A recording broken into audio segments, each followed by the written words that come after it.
Where else have you seen AI come into play lately that's been like super beneficial for the health field and what you guys are doing? I do believe in a lot of potential. I don't think it's anywhere near perfect, but this is a hugely changing field, and I think it will be within perfect within the next couple of years. What do you mean by that, where it's like to become perfect? Because it still makes mistakes, and especially when it comes to medicine. I'll give you an example. Maybe 2 years ago, they gave a board exam to an AI and it fluked it. Now it passed it.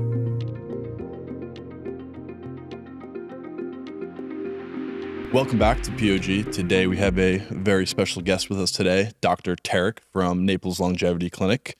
Thank you for coming on. For starters, how did you get into just the field of longevity to begin with? Thank you for having me, guys. So coming from the other side of medicine, where everything is, let's slap a pill at it, let's wait for something to happen, and try to patch it and see what happens. Been there for 10 years, and it's a frustrating concept for everybody: patient, doctor, family, economy, right? So there must be a better way. I started running into things where I would see every day, but I would have that question in my head. If we got a hold of this 10 years ago, things would have been a lot different. Somebody comes in, they're in their 70s with a heart attack, right? And they're obese and they're pre-diabetic and they have all these markers that are wrong. And for a fact, if you have changed these things 10, 15 years ago or caught them before they became a problem, this person would be walking happy, doesn't even know where the hospital is. So that got me to get more research into, okay, how do I do this? How do I implement this? Thankfully, I didn't create that field, right? That field has been around. But I started, teaching myself, learning from some gurus out there, not the usual famous people who are really scientists and they know what they're, working with. And we created protocols for early detection and coming up with lifestyle changes that would prevent, events in the future. Because longevity comes down to diseases. If you have a disease, you can do whatever you want out of the longevity, trends today, nothing's going to change. There are 4 major diseases that kill humans, that kill about 80% of people. Heart disease, cardiovascular disease, strokes, dementia, and cancers, right? If you're able to handle 4 of them, early detect them, work with them, you're going to, prevent a lot of causes of death for a lot of people. So before you opened Naples Longevity Clinic, before you got into that side, what were you doing prior? What kind of doctor were you? I was a hospitalist. So a hospitalist is a physician, internal medicine trained usually, or family medicine trained, that you work in a hospital. So any person who comes into the emergency room, gets admitted to the hospital, would need an attending physician who would manage their care, consult subspecialists if needed, take care of the admissions, discharges, talking to families, etc. So, we've seen it all. That's so interesting because my mom works in healthcare and she has for 35 years, and I always wanted to be a doctor. And I literally looked up like what type of doctor would I want to be, and I wanted to be a hospitalist because there was like the idea of doing rounds and stuff like that. I'd been in the hospital before where like I always liked those relationships. I'm curious, in all of your kind of career of doing that, where was the breaking point of frustration? Like, this can be different and I'm frustrated that I have to see this over and over and over again. Like, was there a moment? The moment actually, so it's a buildup. So you would see it once, then the next week it starts getting worse and worse and worse. But the worst part, when finances and money and hospital policies get in the way. When you start seeing that everybody outside of the medical world is trying to control the money portion of healthcare, discharge the patient too early, we're gonna be against testing that thing or giving this kind of medicine. If you need a specific medicine for specific patient for specific disease, they probably would say no because it's too expensive. And in my head, we could have saved a lot of money if we did things differently. And when this became part of my everyday practice, that I have to be cautious of what am I costing the hospital or the health system? Despite me doing what I believe was the right thing, this was, a sign for me. It's like, okay, it's time to move on. That's insane. So you have to make business decisions for the hospital when you're kind of I think everybody that wants to be a doctor, like the prestige of it, obviously, but more so you just want to help people. Yeah. And so you're having to try to help people handcuffed. That's Right. insane. Did you have a specific patient that you knew something you could do to help them, but you couldn't do it based on the hospital rules? No, one, yeah, plenty. Plenty. Plenty. It's so to clarify, it's not just hospital rules, it's also insurance rules. Insurance. Right? The hospital doesn't care as long as they get paid, right? But they know probably they're not going to get paid. So they start talking to you, the patient has been here too long. The patient does not qualify for that kind of status in the hospital. You got to change it or we're not going to get paid. Or, hey, the insurance denied this hospital stay. Could have we done something differently? So, yeah, we've seen that multiple times per week. It's still happening and it's still getting worse. I mean, the frustration actually, you needed that little thing towards the end. That was it. That was when somebody who's not a physician or in the medical field comes to try to dictate your medical decisions in a way. They might be nice about it, but it just does not sound right. Does that how does that take a toll on you mentally over time? So that's a great question, because initially I loved the job. The job was you work 1 week and you're off 1 week. You work 1 week about 12 hours, daytime. You take 7 days off. Loved it. Traveled, had a great time. Went to the beach all the time. First of all, that becomes old, right? You want to do something. And two, initially when I started, the rules were not as bad as they are right now.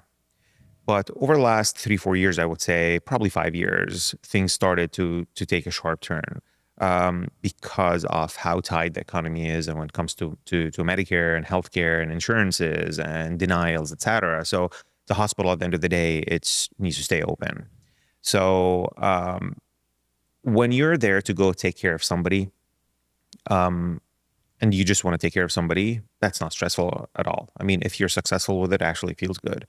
But when everything around it makes that job 10 times harder, this is where your mental well-being is in play. And you go home frustrated, angry, you want to go to work the next day. And, that was a breaking point. Something what you just said about, so you're working, you get a week off, you're going to the beach. And that gets old. I think that's so important because people work almost their whole lives to get to that point. And you get there and you realize it's this is not what it's all about. You had the beach, the car, you were off and everything. And it's and then now look what you're doing now. You threw yourself back into Naples Longevity Clinic. I think there's something to it where it's a weird paradox of you spend your whole life trying to get to that point. And then when you get there, you realize it's I wish I can go back to what I was doing. So I don't know. I just thought that was super interesting. Do you think in that transition, what gave you the sense of when you were thinking through the business model? You were obviously coming from this place of frustration and kind of I can't do enough. How did you rebuild what your ideal healthcare was? Can you rephrase that question? What was in the mindset of leaving your current position at the hospital and deciding I want to start off on my own, I want to build my own thing, and what went into the process of building your own thing when you're talking about protocols and how you treat patients and everything like that? So first off, it was a big financial strain, right? Because first of all, it's your own business. I thankfully didn't start from scratch. So I inherited part of this clinic from somebody who was doing only the hormonal part of it, right? So we kind of changed it. We brought it to the 21st century. So that was the challenging part. That is an ongoing process that does not stop. The protocols, so there are agreed upon protocols and there are controversial protocols. I started with agreed on protocols. You don't want any controversy when you're starting your own business. You just want to get people and help people and just, basically be able to go to work and come home and sleep comfortable at night, right? But the challenging part was there's no playbook, right? Because it's not a regular primary care doctor's office where, okay, here, this is the insurance that you have to sign up with. This is the protocol. This is how you document things, and this is how you get paid, right? So there was no playbook. I had to ask around. I had to do my own research. That was the hardest part, that non-medical part, actually figuring it out. And, I'll be lying to you if anybody out there has it figured out, because this is an ongoing changing field. Up until today, last night, I was talking to the lawyer about changes and, make sure that everything is clean and, within legal FDA kind of terms, because at the end of the day, you might be doing everything that is right, but if higher ups don't agree with it, you're in trouble, right? So that was and is still the challenging part, where we're not mainstream medicine. And this is when things become very challenging. First of all, the amount of patients you're going to get and the volume of people walking through the door is going to be less. So that is not good for business. And number two, because we still deal with insurance companies, when we want to submit for certain medications and protocols and you name it, peptides, etc. So you get a lot of questions and question marks. What is your indication? And they don't agree with you because they don't want to pay. Yeah. Because the person who's making the decision to pay or not to pay maybe is a physician, but probably a retired physician whose job is just to look at claims. They're not into the field of longevity. And the science of longevity is still new, and it's not out there, and it's not standardized. So it is still, that is the most challenging part, I would say. It is a very fluid situation. Yeah. And you have to keep up literally every day with changes out there, with regulations, with news, and with a lot of, unfortunately, the big influencers who come out and say things, and you have to go out and patch that. Interesting. What is your foundational components of the business then, from a service delivery side? So you talked about the 4 things that most of the time kill 80% of people. Do you focus on that and then you kind of backtrack from there, or just explain what foundational things do you focus on across the board with everybody that comes in? So I look at it as a pyramid. So a lot of people, especially who are on Instagram and YouTube and they're watching all these videos, they want to start at the tip of the pyramid, which is wrong, right? So I explain everything as a pyramid. Fix the base, make sure you have a strong wide base, and then start going up the pyramid until you get to the tip. Getting to the tip takes you about 2 years. So the base of the pyramid is what I just explained to you, the 80% of people get affected by. Detect disease and make any changes necessary to prevent it if it is cooking. So it would be mainly testing, blood work, blood panels, which we do at the clinic. And that's the very first appointment. They come in and we draw their blood and we check for everything we want to check for, whether it's markers related to cardiac disease, Alzheimer's, whether it's related to just basic things like kidney function, liver function, vitamins, micronutrients, etc. And then we start building from there. They meet with a health coach and a nutritional expert and an exercise physiologist, and they go over their livelihood and everything, what they do during the day. They wake up at this time, they sleep at that time, they eat this for breakfast, and they eat this for lunch. They walk 10 minutes a day. How many steps per day do you do? So all these little things we start talking about, and people start realizing, oh, wait a second. There's a lot to do before we get to where we need to get to. Because the majority of the problems will be fixed, actually, if you fix that base. Once you fix that base, you're good. You're going to feel good. Then everything else after that, you actually are not going to feel. Most likely you're not going to feel, but you're going to believe that it's going to actually make you either live longer, or when you're older, you're going to age gracefully. Nobody obviously can promise more years, but we can promise in a way that you're going to age gracefully. And when you're looking at the base, what are you changing? Is that nutrition, fitness, sleep? Are those the things you start with? So the 3 basic things I start with, that is the basically first 2-3 weeks, are exercise and nutrition. That's one visit, about 2 hours. So we talk about, not me personally, I have somebody who knows a lot more than I do, and nutrition. So they talk about their basic exercises. Are you doing everything as, would your body accept that? People do HIIT training, for example, every day, and that's obviously taking a huge toll on your body, on your joints. Are you doing enough weightlifting and resistance training? Are you doing enough cardio? Are you doing enough zone two training, walking or walking with a vest? Are you eating right? Are you everything that you consider quote unquote healthy, is it really healthy? Are you timing your food right? And from there, we start testing actually your exercise capacity. So we do VO2 max testing and we do resting metabolic rate. It's done on the same day. So these tests used to be done in labs back in the day. And recently there's enough technology that you actually can do it in small spaces like offices and doctors' offices. So we hop them on a bike, we ride the bike for 15 minutes, we get them to their maximum effort. And that gives us a lot of information about their fitness level, their VO2 max, their biological age. Also, it gives us their true zone 2. Zone 2 is basically where the majority of metabolism comes from fat metabolism rather than carb metabolism.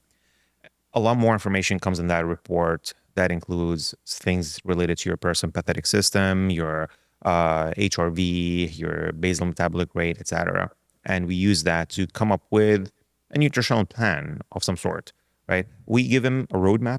We don't tell them, hey, eat 4 eggs and oatmeal in the morning. We say, hey, this is a roadmap. And we give them some examples and just build on it. And it's an open communication kind of concept. So we like them to call us and ask us and call the health coaches and say, hey, I did this and it's not working out. What do I do? I cannot fit it in my schedule, right? So this is the first 2 weeks. I didn't even come into play yet. So we talk, when I sit down with them, we talk a lot about sleep quality. If your sleep quality is poor, you can do everything else right and nothing's going to work out. So we talk about sleep. How can we change that through habits, daily habits, sleep hygiene, screen time, certain glasses, and whether we can use certain medications to kind of help you sleep, like, compounded melatonin or SR melatonin, or sometimes we jump into, big guns like trazodone or whatever it is to kind of get you at least in the groove and sleep and hopefully get you off of everything and get your sleep better. Then we start talking about the blood work. So we talked about nutrition, exercise, sleep. The third big thing is hormones. So we address these 3 over the first month. Hormones need to be optimized after everything else is being worked on, because diet takes a long time until your body gets, a groove in there.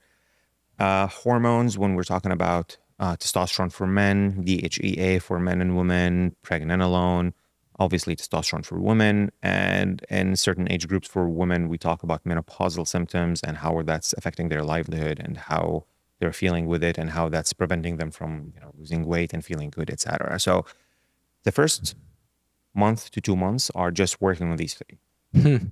And then we start talking about preventing. That will be the next step. Okay, let's check for cardiovascular disease. Let's make sure you don't have any plaque build up in your heart that you're not aware of. And if you do, what kind of risk factors do you have for cardiovascular disease, for myocardial infarctions, for strokes? Let's check your carotids, make sure you don't have any plaque.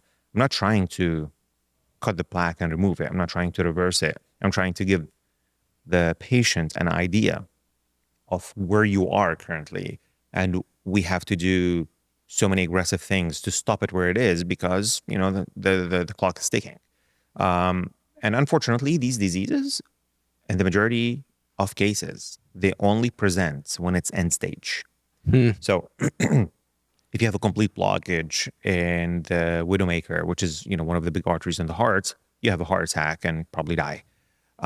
If you have a 30% blockage, you're not going to feel anything. Nothing. You're going to exercise, you're going to hike, you're going to ride your bike for 50 miles, you're not going to feel anything. And the only way you know is if you look for it and you test it. So we work with local radiology centers and we work with AI companies to create a 3D mapping of these arteries. And they tell us a lot about what kind of plaque they have and if it is what we call a soft plaque versus a hard plaque. And it's not to try to fix it. It's just to tell you, hey, you're 45 and you have a 20% plaque. When you're 70, you're going to have a heart attack, So let's work on it today So when you're 50, it is still 20%, right? And it's going to stick at 20%, and it's going to all become calcified plaque, and we're not going to worry about it. So let's work on your blood pressure. Let's work on your insulin resistance. Let's work possibly on the cholesterol if it's a problem. Let's work on your diet and exercise. And the big controversy of hormones. To me, it's not controversy. To me, it's black and white. Hormones do save lives, and when you're deficient in testosterone, you're going to have more cardiac events in the future. So okay, let's work on that. And let's do these tests every 18 months, every 2 years, and see where we're at. And if there's anything else we need to worry about. So you're using AI to what else? So where else have you seen AI come into play lately that's been like super beneficial for the health field and what you guys are doing? So when it comes to this, number one, right? So I don't personally use it. It's a company that uses it. So we submit the images to them, and they look at them, and AI, it's supervised AI, put it that way. So it's AI supervised by a cardiologist. It comes in handy from day work for us to kind of put things in a good perspective for a patient. So it's for explanation, because these are big words, right? Somebody might come and say, like, what is a plaque, right? And somebody might know what it is, and you don't have to explain. And somebody else, it might take you 30 minutes to kind of explain and tell them how it starts and how it works. So it comes down to, hey, simple things like ChatGPT, or can you explain this in a simple term, or can you. So this is on a day-to-day basis. When it comes to actually implementing it into my actual protocols, the only place I use it currently is with this company regarding the heart.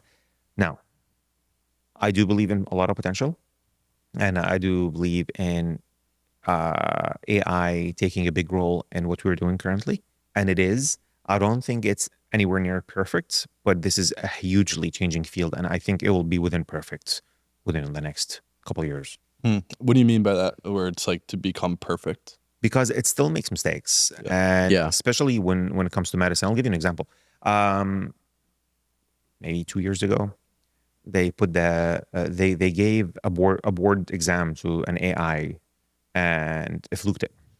Really? Now it passed it. Right. Wow. So there's just simple things like that. So I would say the majority of the AI changes are probably going to start in the radiology fields. Yeah, that's interesting. Yeah, so that is where a lot of things can be read differently by different people, right? When it comes to questionable things, they both might be good, experienced radiologists, and they know exactly what they're doing, but they might disagree on things, right? And this is, I think, where things might start. Okay, let's plot this on this AI program. And I know they're using it. They're day to day. The radiologists, they not themselves, but their programs are using things through AI to kind of give them a preliminary idea, and then the radiologist looks at it, agrees or disagrees with it. So I think with time, AI is going to become better than us in making diagnoses and coming up with plans, especially when things are still fluid like that, right? Because right now, as we speak, last time I read an article, maybe it was a week ago, right? But an AI is going to be updated, every second, and it's going to update itself. It's going to go look for it once you ask that question. So that brings me actually to a very challenging part of what we do, which is people looking up something, and it's like, hey, I looked up something. What do I do about it? And AI still does that. AI is, when it comes to medicine, I test it and see. Sometimes I what does AI think, right? Yeah. And you look at it, it's like, that does not sound very scientific. Interesting. Because reading a scientific article is something you have to learn. It's not just, okay, using so-and-so helped this kind of disease or made people live longer. It's not as simple as that. How many people did he use that study for? Was it blinded study? Was it a retrospective study? Was it an observational study? And who did it? Was there any kind of bias? Was there any kind of confounding factors? Anything like that. So I don't think the majority of people who have read certain information, majority of people don't know how to read studies. And they don't have to know. It's our job to read these studies and update ourselves. So that is a challenging part. And I think, I don't know the answer to that, but I think AI does not have that capacity yet. Now, let me take the conversation to talking about what you mentioned earlier is this influencer component to your job, because every single day I'm seeing a new health guru who has the new next thing that is causing me to either die sooner or live longer. And it just so happens the thing that I costs to live longer is $1,000, and the thing that makes me die sooner is what I use every single day. Like right now, for instance, if there's some influencer out there right now, me drinking out of this plastic thing, now I'm cutting years off my life. And I've gotten really frustrated with the space recently, because you have guys like, no shade, but like a Brian Johnson who comes onto the scene out of nowhere, no real like medical background. Because what you're explaining about interpreting studies is things that I don't think people realize, that the skill is not even in the study itself, but it's being able to understand what the study says and draw real life conclusions on it. And we're putting these people on platforms to talk about things that we don't know their critical thinking when it comes to this space. As you, who has put in the work, gone through medical school, ran the rounds through the hospital, understood every nook and cranny of the health sphere, now stepping into it and then having one of your patients come to you and say, hey, I saw this guy on Instagram tell me that I'm doing X, Y, and Z bad. What do you think about that? How does this show up in your day-to-day life, number one?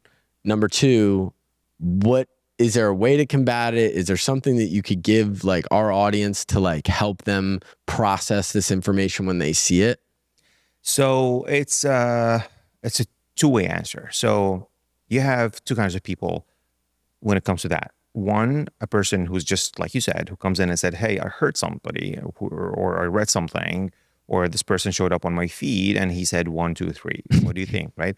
So first of all, majority of the time, actually, I don't know what they're talking about.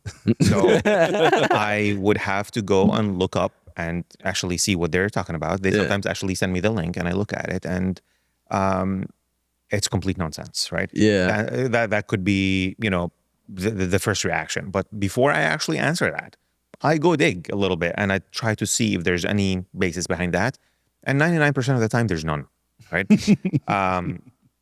Now, the problem is not with the clear, like black and whites. Some people, as you said, come in and they say like nonsense things, right? I'd rather you drink water from a plastic cup than non-drink water at all. Right? Thank you. When it comes to like simple things again. But the problem is when there's somebody who's reputable, but they're saying controversial things. And this is when it becomes very challenging. Because I know their credentials, right? I know that they're good, and I know a lot of them are actually physicians that are into the fields. But that doesn't mean that they're not wrong, right? That doesn't mean that it's still controversial or still being studied. And this is where it's challenging, and still a challenge day to day. The good news is, we have a limited number of patients, and we kind of choose them and they choose us. So we have a good rapport. We trust each other. They trust me, and they, I can't say I have the final say, but I'm their final opinion, right? Hey, what do you think? If I say something, majority of the time, they're going to take my word because they trust it. And, we build that kind of trust over time. So this is where it comes down to the patient-doctor relationship. And we have very limited amount of people. We don't, it's not a big clinic. And this is one of the major benefits of that. So this is one part. The other part is you have the conspiracy theorists, right? Who come and say, well, this is supported by this person or this company, it must be wrong. And there's something behind this. We're being lied to about this and that. There's some truth to that sometimes, right? But when it becomes your day-to-day, where everything you do and you see, you're questioning as a conspiracy theory, you're going to be miserable. Yeah, right? for real. Yeah. And, I can see people are in misery all the time, questioning everything. And yeah, it's great. I mean, it's great to have a mind that questions and criticizes, no problem, but do it the right way. Actually do your research and see. But then even when you tell them, okay, let's do the research, they would say, oh, well, who did the research? It's funded by this and that. It must be wrong. Or, well, there's no research because, this and this stopped that research from happening. So, you cannot really depend on science alone. Okay, well, if I'm not going to depend on science, what am I going to depend on? An Instagram feed? Yeah. Right? So, unfortunately, that is a known entity of the population. And this is how they go by every day, not just in medicine, when it comes to everything.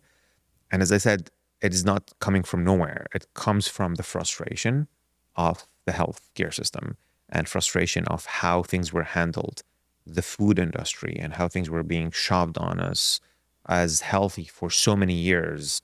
And now we're trying to kind of change that. So I think it stems from that. I think they're right from where they're coming from, but I think they're taking it to the extreme where they're going to end up hurting themselves by doing very controversial things because they say, oh, well, taking ivermectin, treated my cancer, right? Yeah, there's a lot of, I think it's interesting because the social media world is just, it's so impossible to like really nail down because the amount of content that's getting put out in a day is insane. Yeah.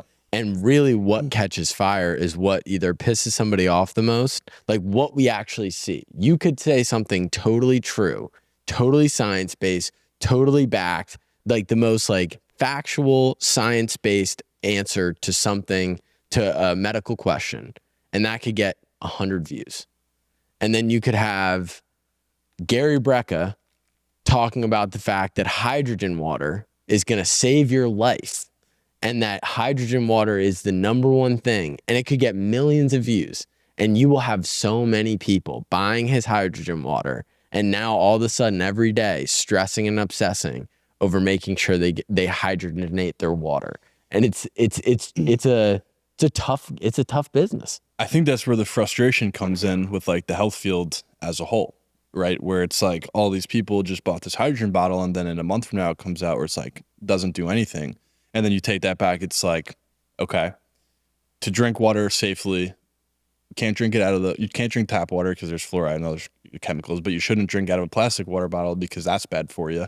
So it's like your option is I spend $4 on every water bottle that's glass. So it's like, okay, now I'm supposed to drink 8 cups of water a day to be healthy. So now I'm spending $45 a day on water. It's like, what are you talking about? And I think like you get sent down this rabbit hole and like time after time where this new product comes out that's supposed to be the next best thing turns out to be a complete lie, right? Or just another sales product. I think that's where people get so lost in the minors with this stuff. And it's like you said, it's like, I'd rather you drink water out of a plastic water bottle than not drink water at all.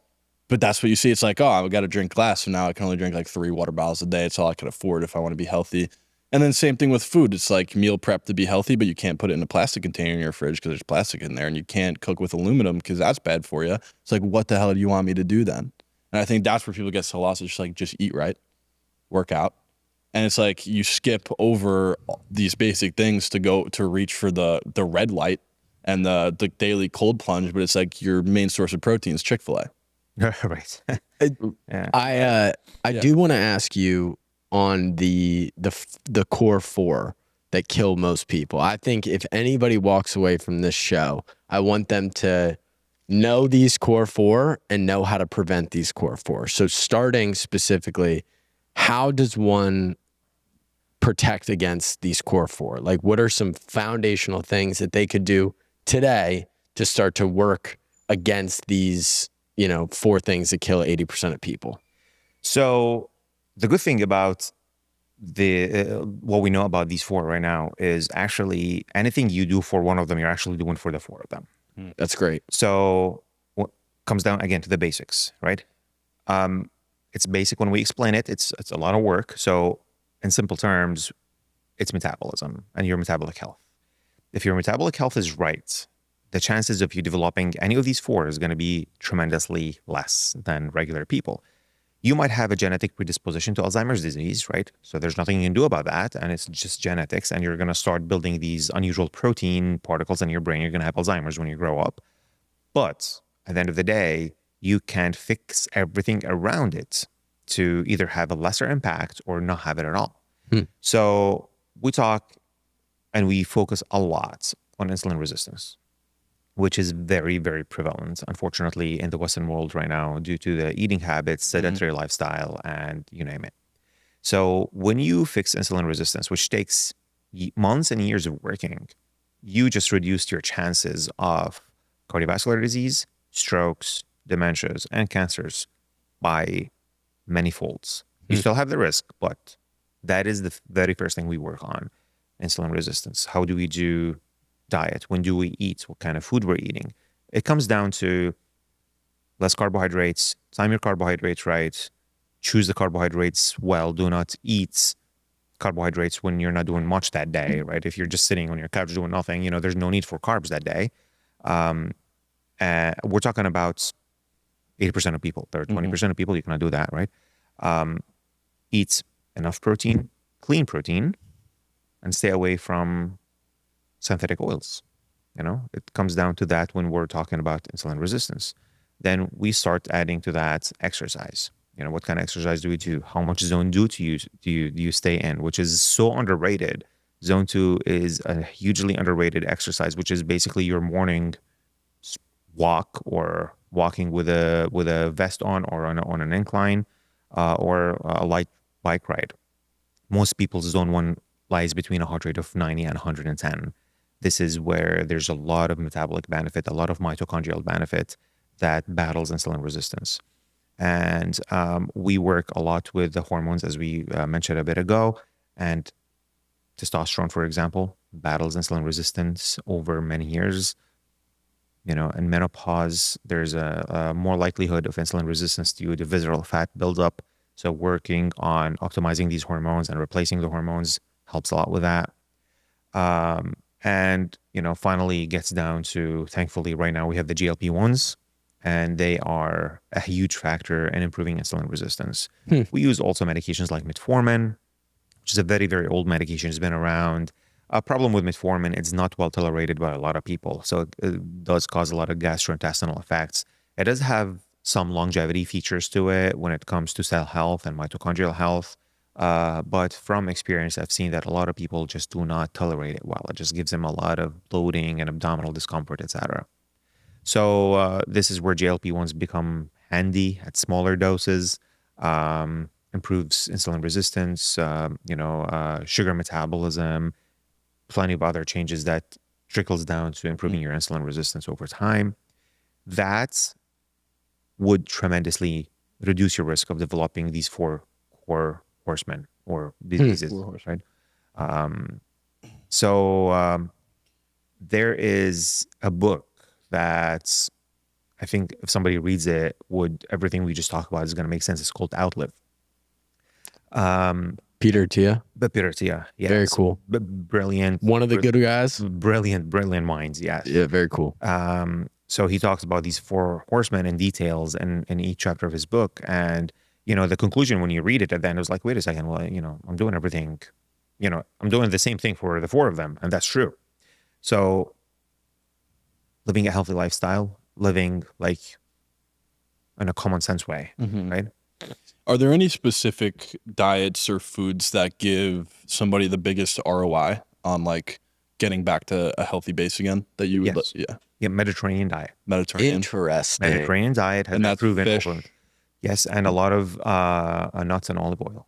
Yes, so it's actually one of the mostly studied diets out there. Yep. And there's solid evidence on the efficacy of the Mediterranean diet. Well, could you explain like a just high level, like a day in the life of eating a Mediterranean diet? Nuts. So seafood, nuts, and olive oil. So you were talking about everything I just said right now. It just looks at healthy fats, right?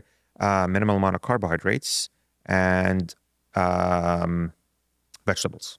Interesting. Yeah. Do you think that you can be like peak health on a vegan diet? I do not think so. Me neither. I do not think so. I don't think, and I think more studies are needed for that, but I don't think, let's say somebody like you probably weigh 190, you need that much protein per day, 190 grams of protein per day, and you think you obtained 190 grams from plants. Two problems. Number one, how much are you absorbing out of that, right, compared to animal kind of sources? And two, how much carbohydrates did you have to take to get the 190 grams of protein?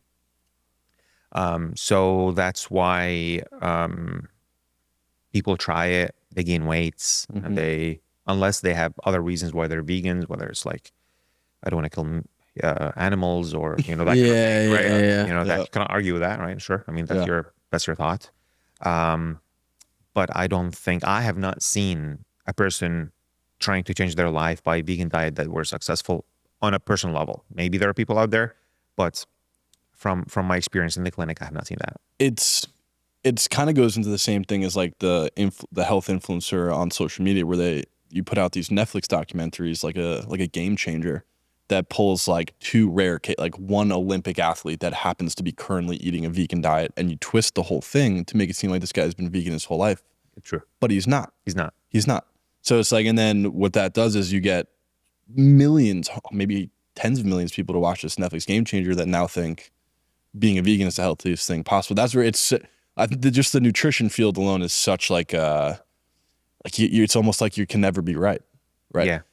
Why do you think that, and I don't even know if you can answer this, tell me, but why do you think that big food companies, or like the FDA allows big food companies to use America as test rats for every bad ingredient possible when every other country is like 100 less ingredients per food?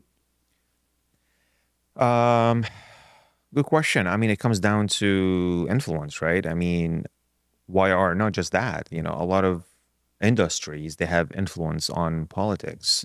And I'm not sure how's that in the rest of the world, but talk about food and other kind of, lobbies, they have influence with money, and it's allowed. It's part of what this country is, right? It's a free country, right? So you can do it. If you have the money, you get to do it. Right? That's crazy, it, right? And so kind of when you think about like something like a carnivore, like a carnivore diet or animal-based diet, what are some of the risk factors of, hammering steak and eggs every meal for, 3 meals a day for a year? Like what are some of those risk factors? So a lot of people would not have a problem with that. Okay. A lot of people would tolerate that well with no problems. And they'll actually tell you, I feel good, and, my joints feel better, and, and I think there's a lot of truth to that. The problem is in about 15 to 20% of people who do not respond well to these kind of high ketogenic diets when there's a lot of fats, ingested. Now let's go back a little bit into blood work and cholesterol. And this is where every patient needs to get these checked occasionally. Cholesterol by itself, obviously, is not a problem, right? It becomes a problem when there are other issues around it. But when you have a triglyceride of 500, that is a problem, right? Yeah. Even a 300 is a problem. Nothing good comes out of it.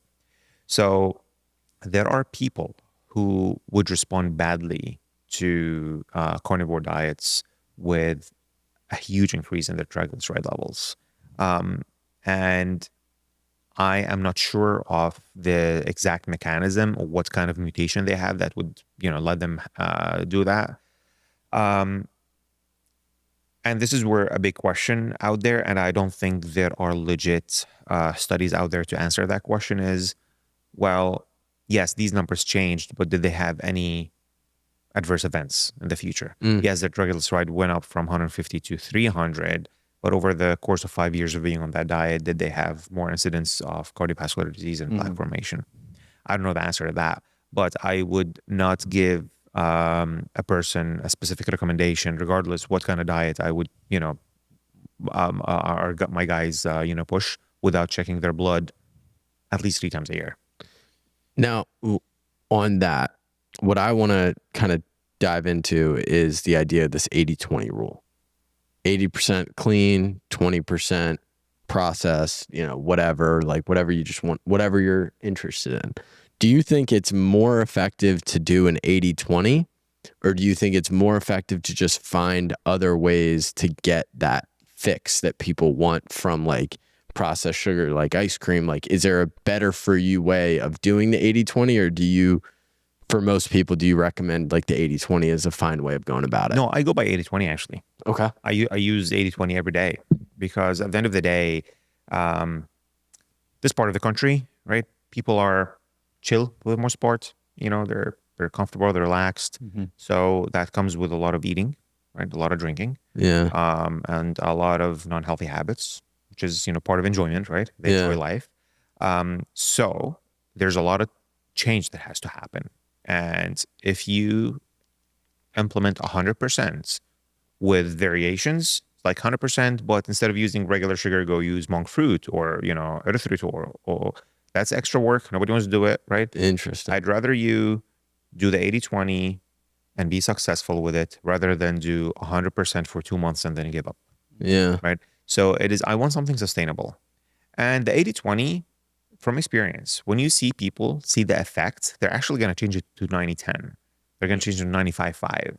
And eventually they're going to become 100%. Because they know what that makes them feel, right? If you don't eat sugar for 3 weeks and you go try to eat a piece of cake, see how you're going to feel, right? So they're going to feel better. They're going to feel stronger at the gym. They're going to feel that they're not having their crashes in the afternoon. And they say, well, I like that. Why do I want to enjoy 5 minutes at the cafe where I can, have a great day for the whole day? So with time, I start with 80-20 and I let them actually transform to 100% on their own. Also, you gauge the person, right? If the person has a mindset, like your guys' mindset, hey, I'm into this. I want to be 100%, but I don't know how. This is where I would say, hey, here you go. That's 100%. Go do it.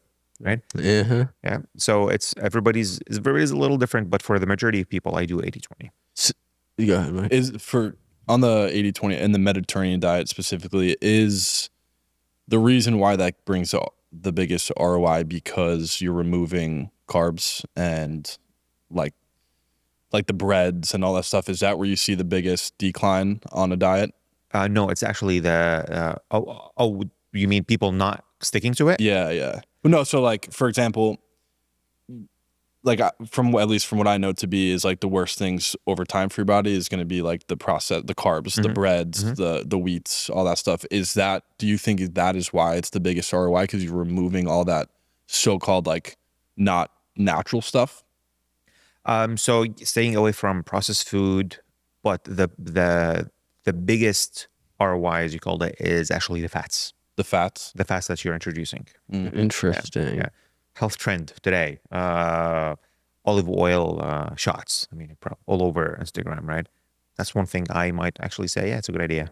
Really? Yeah, because it's a small amount, and there's fat has a bad reputation. People think fat makes you fat. Not true, right? Carbs make you fat. So olive oil has a ton of benefits. Now, if you have that olive oil shot with, 2 pieces of toast, right? Yeah, that's obviously gonna destroy your day, right? But if you have it on its own, that's a lot of healthy fats. There's so much magic in the olive oil. It's so and we keep learning about it and how much good it gives.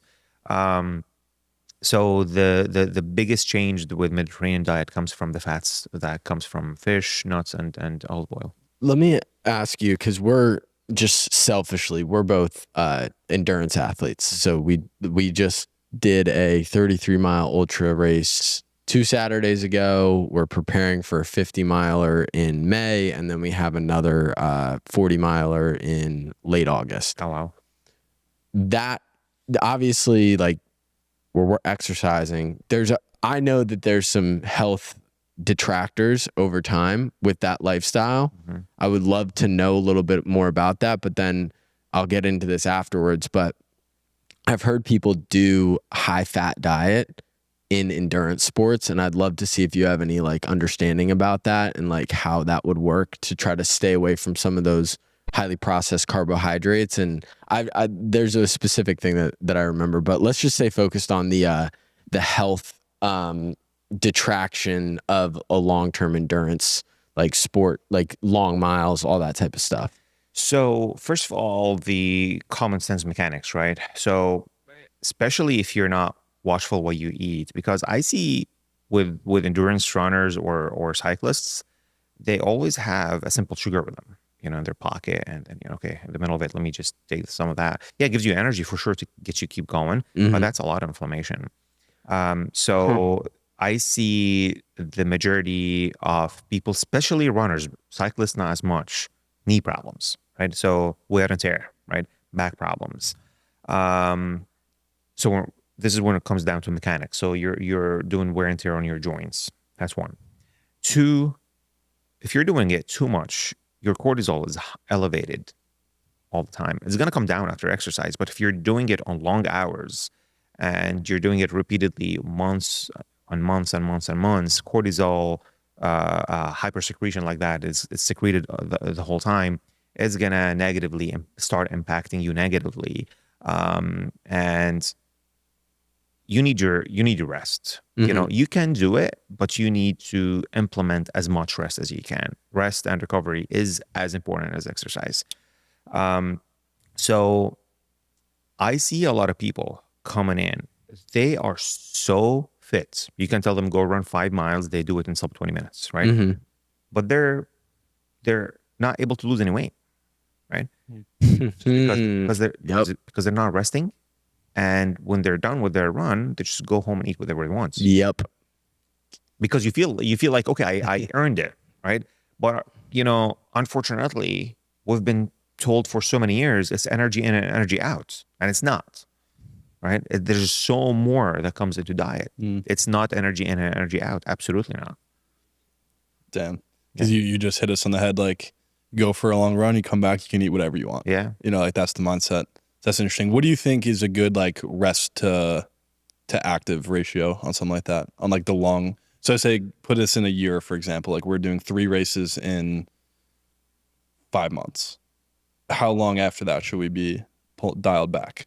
I think everybody's different, and this is where these wearables come in handy, right? Yeah. So a Whoop or an Oura ring, or we do the Coros. Yeah. Yeah. I have an Oura ring as well. Yeah, Oura ring. Yeah, I mean, it gives you great HRV, and the HRV is very predictive of your status. The other thing that I've noticed is during prep, so I try to do in season, and then I actually try to have an off season, like where there's just no heavy training, no whatever. But during in season, like right now, I normally go 6-7 hours of sleep per night. Now I will force myself, especially in these like later months, 7 to 9 as much as possible. Obviously, you can't be perfect on that, but do you think that with the, like, how can we do this the best? Like, how can we do this lifestyle because we enjoy it? There's a lot of benefits to it, but how can we do it in the most effective to not just right now, but our longevity? So you want to continue to do your endurance racing and prep, but you don't want to have any negative health effects. Is that? Yeah. Yeah. Okay. So first of all, you have to, control your appetite a little bit. So when you go home, do not indulge in whatever you want. Yeah. So you have to keep it clean. Yeah. This is probably the time to eat your carbs, right? If you want to go and keep it as healthy as you can, and keep your protein up, right? So try to, if you're not aiming to lose weight, try not to do your workouts fasted, right? Try to have energy before you start, and stay away from these simple solutions in the middle of the race when you're like, oh my God, I don't feel well. Let me just have a packet of sugar or whatever it is. Yeah. So keep it like maybe a banana or something more natural, something that will just give you energy without having any negative impacts. And get your rests. And I cannot tell you how much rest you need, but you need to sleep no less than 7 hours per night, regardless of what's going on. You're actually gonna, besides your performance, your immune system is going to be affected, and you probably might start getting more sick because you're not resting enough. Your body is not ready to fight. And this is how these, wearables actually presenting it to you. You're ready to go, or, it's give it your max and whatever it is. So obviously the higher the HRV, the better off, right? and that tells you that your body's ready to fight. And the lower your HRV, this is your sign. Although you feel good, but if your HRV is low, I would probably take that in consideration. Maybe take it as a green day and just take a little jog instead of a long endurance run. And keep yourself hydrated. Hydration, and get your blood work every now and then. Yeah. Yeah. We're pretty, I think, more so lately than ever. What we realized was, or what I realized is, we were overtraining and not eating right, and it destroyed my testosterone. Like, sunk it. So I'm working to get that back up. We're back on nutrition. I guess if you don't have anything, my last like big question for you is, where do you see the medical field going in the next 10 years? Like, what's the path to making the medical field more preventative than reactive?